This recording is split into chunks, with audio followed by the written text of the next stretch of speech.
कुछ समय पहले की बात है। एक नगर में राज नाम का एक व्यक्ति रहता था। वह बहुत गरीब था। उसने काम की बहुत तलाश की, लेकिन उसे काम नहीं मिल रहा था, और जहाँ काम मिल रहा था तो वहाँ उसे ज्यादा अच्छा वेतन नहीं मिल रहा था। लेकिन फिर भी वह काम पर लग जाता था, क्योंकि आखिर पेट भी तो पालना था।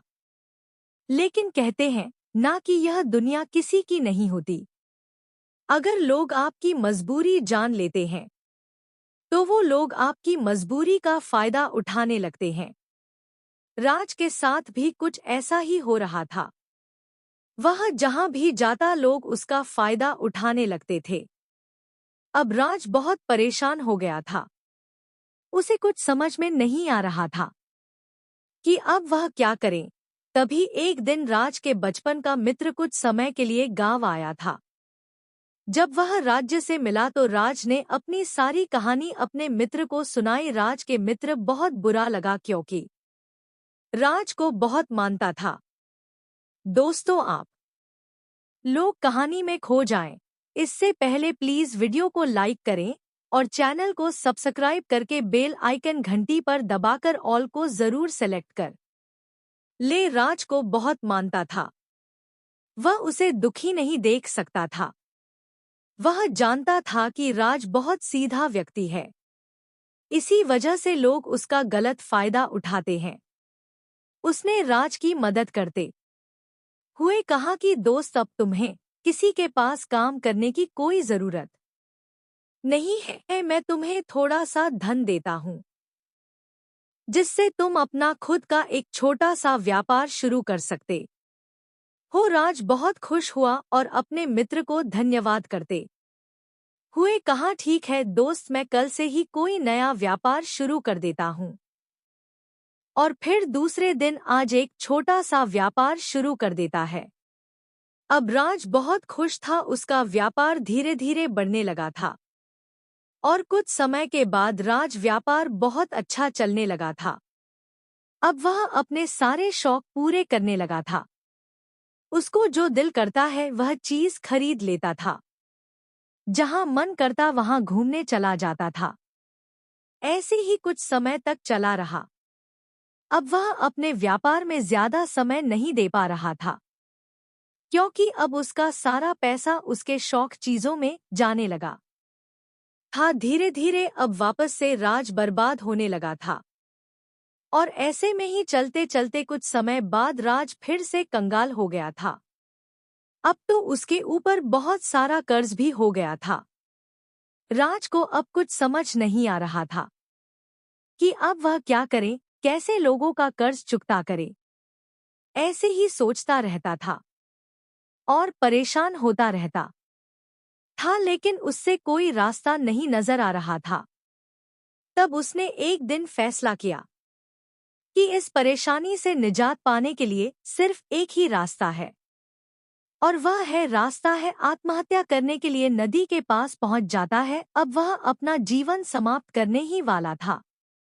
तभी वहां एक साधु सन्यासी आ जाते हैं और राज को आत्महत्या करने से बचा लेते हैं। वह राज से कहते हैं कि क्या हो बच्चा, खुद का जीवन खत्म क्यों करना चाहते हो बच्चा? यह जीवन बहुत ही अनमोल है। इस जीवन को बचाने के लिए लोग क्या क्या करते हैं, कहां कहां जाते हैं, और तुम इसे खत्म करना चाहते हो। तभी राज की आंखों में आंसू भरते हैं और रोते हुए उसे गुरु को अपनी सारी कहानी सुनाता है और कहता है, गुरुदेव, मैं बहुत परेशान हूँ। मेरे तो कुछ समझ नहीं आ रहा कि मैं क्या करूं। भला कोई क्यों मरना चाहे, लेकिन मेरे सामने कोई रास्ता ही नजर नहीं आ रहा है। इसलिए मैं आत्महत्या करने की नहीं सोच रहा हूं। तब वह गुरु कहते हैं कि बच्चा, परेशान मत हो, यह जीवन है और जीवन का यही ही दस्तूर है। कभी खुशी तो कभी गम आते रहते हैं। तुम्हें इनसे लड़ना है, इनका सामना करना है, ना कि इन मुसीबत से हार कर अपने आप को खत्म कर देना है। एक ताकतवर और बुद्धिमान इंसान वही होता है जो मुसीबत से लड़ता है, इनका सामना करता है और फिर इन्हें हराकर आगे निकल जाता है। बच्चा, जो तुम करने जा रहे हो ना, यह तो गैर डरपोक कमजोर लोग करते हैं। तुम अपने आप को संभालो और आगे बढ़ो। तब राज कहता है कि गुरुदेव, लेकिन मेरे मन एक बात खटक रही है। वह यह है कि जब मेरे पास इतनी दौलत होने के बाद भी मैं आगे नहीं बढ़ पाया तो जीवन में क्या कर पाऊंगा। तब वो गुरु मुस्कुराते हुए कहते हैं कि बच्चा, आज मैं तुमको एक कहानी सुनाता हूँ। ध्यान से सुना। अगर तुम इस कहानी को समझ गए और इसे अपने जीवन में उतार लिए तो तुमको आगे बढ़ने से कोई रोक नहीं सकता। बस इस कहानी को ध्यान से सुनना। और फिर वह गुरु राज को कहानी सुनाने लगे। एक नगर में एक व्यक्ति रहता था। वह बहुत परेशान था। वह कोई भी काम करता था तो उसे लगता कि कोई भी काम बहुत जल्दी हो जाए, उसमें जरा सा भी सब्र नहीं था।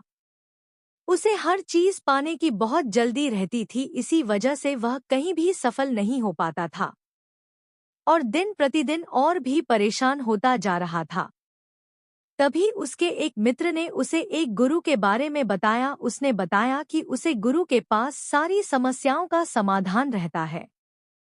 जो भी उसके पास जाता है वह वहां से खाली नहीं आता, अपनी समस्याओं का समाधान लेकर आता है। अब उसे व्यक्ति के में हलचल सी मच गई थी कि मैं कितनी जल्दी उस गुरु से मिलूं और अपनी सारी समस्याओं का हाल पाऊं। उसने जस तस रात तो काटा। सुबह होते ही उस गुरु के पास पहुंच गया और गुरु के ध्यान से बाहर आने का इंतजार करने लगा। जब गुरु ध्यान से बाहर आते हैं तो देखते हैं कि एक युवक उनके सामने बैठा हुआ है। गुरु उस व्यक्ति से पूछते हुए कहते हैं कि बच्चा, सब ठीक तो है? तुम इतनी सुबह सुबह यहाँ कैसे? तब उसे व्यक्ति ने कहा कि गुरुदेव, मैं बहुत परेशान हूँ। गुरु ने कहा कि बच्चा, बताओ तुम्हारी परेशानियां क्या है? तब उस व्यक्ति अपनी सारी कहानी उस गुरु को सुनाने लगा। गुरु ने उस युवक की परेशानी को सुनकर कहा कि बच्चा, मेरे पास एक ऐसी विद्या है जिससे एक ऐसा जादुई घड़ा बन जाएगा जिससे फिर तुम जो भी चीज घड़े से मांगोगे वह जादुई घड़ा तुम्हारी हर मांग पूरी करेगा। जिस दिन वह घड़ा फूट जाएगा उस दिन जो कुछ भी घड़ा ने तुमको दिया होगा वह सब गायब। अगर तुम मेरी सेवा 2 साल तक सेवा करो या घड़ा मैं तुमको दे सकता हूँ, और अगर तुम 5 साल तक मेरी सेवा करो तो मैं यह घड़ा बनाने का ज्ञान तुम्हें दे सकता हूँ। बोलो तुमको क्या चाहिए? युवा ने कहा कि गुरुदेव, मैं तो 2 साल तक आपकी सेवा करना चाहूँगा, क्योंकि मुझे जल्द से जल्द बस वह जादुई घड़ा चाहिए। मैं इसे बहुत संभाल कर रखूंगा, कभी मैं इसे फूटने नहीं दूंगा। गुरु ने कहा, ठीक है बच्चा, जैसी तुम्हारी इच्छा। और फिर वह गुरु उसे अपने साथ अपनी कुटिया में ले गए, उसे अपने साथ रखने लगे और वह उसे गुरु की खूब सेवा करने लगा था। ऐसा करते करते 2 साल बीत चुके थे। इस तरह युवक ने 2 साल तक उस गुरु की खूब सेवा की थी और 2 साल सेवा करने के बाद युवक ने वह जादुई घड़ा प्राप्त कर लिया था। उसे लेकर अपने घर पहुंच गया था। घर पहुंचने उस घड़ा से अपनी हर इच्छाएं पूरी करवानी शुरू कर दी। उसने सबसे पहले एक आलीशान महल बनवाया। उसे महल के लिए नौकर चाकर मांगे, सभी को अपनी शान शौकत दिखने लगा, सभी को बुला बुलाकर दावत करने लगा और बहुत ही मजे का जीवन जीने लगा था। और यह तो हम सभी जानते हैं कि अगर किसी के पास पैसा जाता है तो उसके शौक कितने बढ़ जाते हैं, जो उसने कभी सोचा भी ना होगा वैसे वैसे शौक पालने लगते हैं। वह फिर जब पैसा बिना मेहनत का आता है तो तब तो क्या पूछना, कितने बड़े बड़े शौक जाग जाते हैं। इसी तरह आप उसके भी बहुत बड़े बड़े शौक हो गए थे। वह अब मैं खाने जाने लगा था, जुआ खेलने लगा था, शराब पीने लगा था और एक दिन नशे में चूर उस व्यक्ति ने घड़े को अपने सिर पर रखकर नाचने लगा और ठोकर लगने से घड़ा गिर गया। गिरते ही घड़ा फूट गया। घड़े फुटाने से ही सब कुछ गायब हो गया। अब वह सोचने लगा कि काश में जल्दबाजी न की होती और घड़ा बनाने की विद्या सीखी होती तो आज मैं फिर से कंगाल नहीं होता।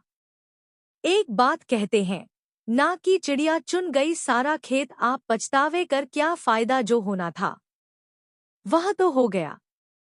तब गुरु राज से कहते हैं कि तुम बताओ बच्चा, तुम इस कहानी से क्या सीखे हो। राज ने कहा, गुरुदेव, इस कहानी से यह सीखा हूँ कि जो मैंने गलती की है, यानी कि जब मेरे पास पैसा नहीं था तब मुझे मदद तो मिली, लेकिन यह मेरे पास पैसा आने लगा तो मैं उस माया के जाल में फंस गया। मैं पैसे को पैसा नहीं समझा, मैं उसे फालतू की जगह में खर्च करने लगा। मैं अपनी पुराने दिन भूल गया था, मुझे उसका ही नतीजा मिला है। तब गुरु कहते हैं कि बिल्कुल सही समझे बच्चा। देखो बच्चा, आज मैं तुमको कुछ तरीके और कुछ सिखा दूंगा जिससे तुम एक बार फिर से अपना एक नया व्यापार शुरू कर सकोगे। और आगे जो तरीके मैं तुम्हें बताने वाला, उन तरीकों को समझ लेते हो और अपने जीवन में उन्हें उतार लेते हो तो तुम आमिर भी हो जाओगे और फिर जल्दी कभी गरीब भी नहीं होंगे। जो मैं तुम्हें बताने जा रहा हूँ उससे बड़े ध्यान से सुना और अपने दिमाग में बैठा लेना बच्चा। यह 5 अंक, यह 5 तरीके अपने दिमाग में अच्छे से बैठा लेना। उन 5 सीखों में से पहली सीख यह है कि हमें कभी भी अपने पुराने दिन नहीं भूलने चाहिए। अक्सर लोग यही गलती करते हैं कि जब उनके पास पैसा आने लगता है तो वह लोग अपने पुराने दिन भूल जाते हैं। उससे उनका ही नुकसान होता है। अगर वह अपने पुराने दिन को याद करते हैं तो लोग पैसे की अहमियत को समझते हैं। पैसे को फिजूल खर्च करने में 100 बार सोचते हैं। यह बात अच्छे से अपने दिमाग में बैठा ले कि वक्त एक जैसा कभी नहीं रहता। इस समय का चक्का है, चलता ही रहता है बच्चा। उन 5 तरीकों में से दूसरा तरीका यह है कि अगर आपके पास पैसे नहीं हैं कुछ व्यापार करने के लिए तो थोड़ा धैर्य के साथ काम करो। तुम जो भी काम करते हो उसे आए हुए वेतन का कुछ हिस्सा निकालकर अलग अलग रखते जाओ। हो सकता है शुरुआत में थोड़ा दिक्कत होगी घर चलाने में, लेकिन 1-2 महीने के बाद सब कुछ ठीक हो जाएगा। क्योंकि अगर कुछ करना है तो थोड़ी दिक्कत तो शुरुआत में उठानी ही पड़ेगी। ऐसे ही थोड़ा थोड़ा पैसा जमा करके अपना खुद का व्यापार शुरू कर सकते हो, फिर उसे व्यापार से अच्छा धन कमा सकते हो। बच्चा, उन 5 सीखों में तीसरी यह है कि जब तुम अपना कोई व्यापार शुरू करोगे तो थोड़ी दिक्कत आ सकती है, लेकिन तुम्हें हिम्मत नहीं हारनी बल्कि अपने काम को अच्छे से समझने की कोशिश करना है। अगर आपकी व्यापार में नुकसान समझ में आए तो अपने उसे काम को नहीं छोड़ना, बल्कि नुकसान क्यों हो रहा है उसे समझने कोशिश करना। बार बार काम छोड़ने से तुम्हें कामयाबी नहीं मिलेगी, बल्कि उसे काम को बेहतर बनाने से कामयाबी मिलेगी। लेकिन आजकल ज्यादातर देखने को मिलता है कि कोई व्यापार में किसी का थोड़ा सा नुकसान हो जाता है तो वह लोग उसे व्यापार को छोड़ देते हैं और फिर दूसरा व्यापार करने लगते हैं, लेकिन उन्हें उसमें भी सफलता नहीं मिलती। ऐसा क्यों होता है पता है बच्चा? ऐसा इसलिए होता है क्योंकि वह लोग नुकसान को समझने की बजाय व्यापार को ही छोड़ देते हैं और या तो हर व्यापार में लगा रहता है, कभी उतार तो कभी चढ़ाओ। अगर बच्चा तुम्हारे साथ ऐसा होता है तो तुम समझने की कोशिश करना कि नुकसान क्यों हो रहा है। व्यापार नहीं बदलना बच्चा। उन 5 सीखों में से चौथी सीख यह है कि जब तुम अपना व्यापार शुरू करोगे तो बहुत से लोग तुम्हारे पास आएंगे जो तुम्हें तरह तरह सलाह देंगे। कोई कहेगा इसमें बहुत कंपटीशन है, तो कोई कहेगा फला काम में ज्यादा फायदा है, कोई कहेगा अभी भी वक्त है, ये काम बदल दो। जिसमें ज्यादातर सलाह तुमको बर्बाद करने वाली होगी, लेकिन तुमको लगेगा कि यह सब सही बोल रहे हैं और तुम उनकी बातों में आकर अपने काम को बदल भी सकते हो या फिर उनके कहानी के अनुसार काम करके अपना नुकसान भी करवा सकते हो। क्योंकि इस दुनिया में बस चंद लोग चाहते हैं कि तुम सफल हो, जो बाकी ज्यादातर लोग तुमको असफल देखना चाहते हैं। लेकिन ऐसा बिल्कुल भी मत करना, तुम बातें सबकी सुना लेकिन खुद की मर्जी से करना।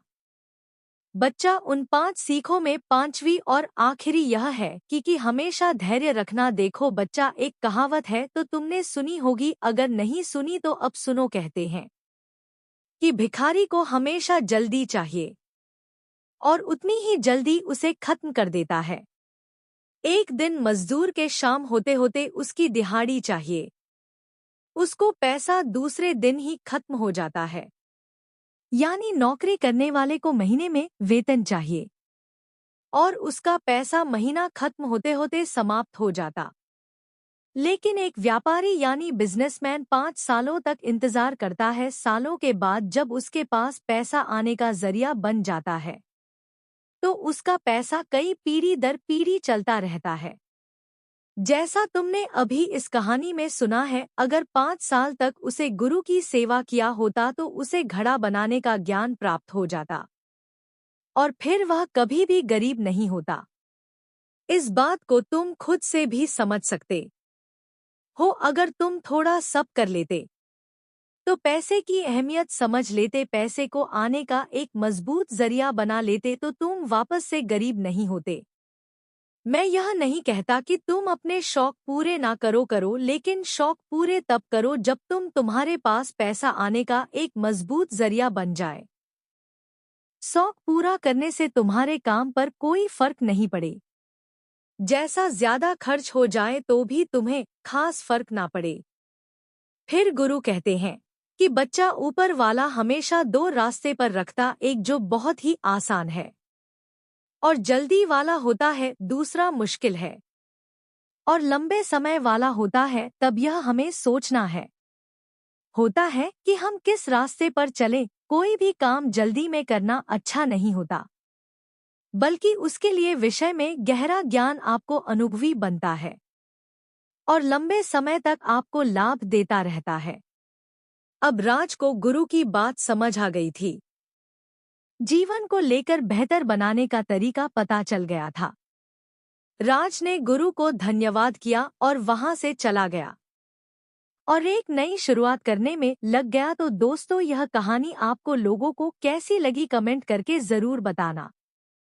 वीडियो अच्छी लगी हो तो वीडियो को लाइक करें और चैनल को सब्सक्राइब करके बेल आइकन की घंटी दबाकर आल को जरूर सेलेक्ट कर लेना। फिर मिलेंगे कोई अच्छी सी कहानी लेकर, तब तक के लिए आप अपना ख्याल रखिए।